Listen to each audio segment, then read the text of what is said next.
আসসালামু আলাইকুম। প্রথমবারের মতো বিশ্বকাপ খেলতে যাওয়া উজবেকিস্তান। এই উজবেকিস্তান এবার হতে পারে এশিয়ান ফুটবলের জন্য অন্যতম একটা বড় পাওয়া। কারণ এশিয়ান ফুটবলে আমরা যথারীতি ইরান কিংবা জাপান, কোরিয়া এদেরকে দেখে থাকি, কিন্তু এর বাইরেও এবার কিছুটা দেশ ৪৮ দেশে পরিণত হওয়ায় বিশ্বকাপটা সুযোগ পেয়েছে এবং তার মধ্যে অন্যতম হচ্ছে এশিয়ান থেকে জর্ডান এবং উজবেকিস্তান। তবে আজকে যদি আমরা উজবেকিস্তানকে নিয়ে বলি, তাহলে এই উজবেকিস্তান এই বিশ্বকাপে এসেছে এত সহজে না।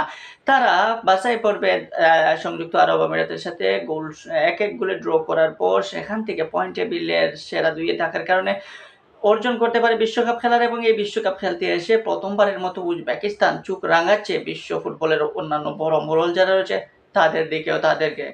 কারণ এই মুহূর্তে যদি দেখেন তাহলে উজবেকিস্তান যে গ্রুপে রয়েছে সেই গ্রুপে তাদের প্রতিপক্ষ রয়েছে পর্তুগাল, যে পর্তুগাল এবার বিশ্বকাপের হট ফেভারিট এবং তাদেরকে বিশ্বকাপের দাবিদার বলা হচ্ছে। সেই পর্তুগালের মুখোমুখি হতে হবে উজবেকিস্তান, সেই সাথে নবগঠিত কঙ্গো রয়েছে ওই গ্রুপে।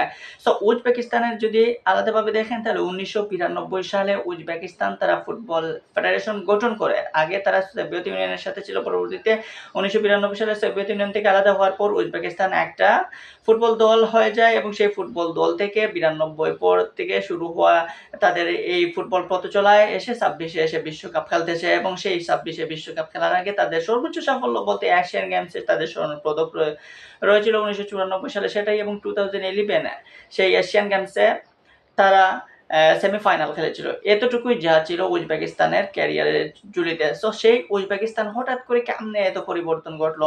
এই উজবেকিস্তানে যারা রয়েছেন তাদের দিকে যদি তাকান, উজবেকিস্তানের বিশ্বকাপ স্কোয়াডের দিকে যদি দেখেন তাহলে সেখানে দেখতে পারবেন আপনি কিছু এমন কিছু মুখ বা এমন কিছু নাম যারা আলোচনার বাইরে বা যাদেরকে আপনি চিনেন না, আমি চিনি না বা বিশ্ব ফুটবল চিনে না।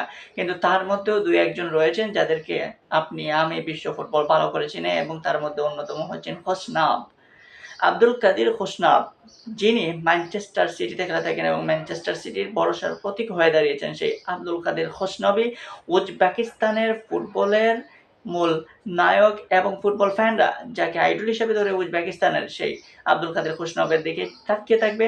তাদের দেশের সাথে তাদের ক্যাপ্টেন অদুলাবও রয়েছেন, যিনি অ্যাসো রোমাতে খেলে থাকা ওই উজবেকিস্তানের ক্যাপ্টেন।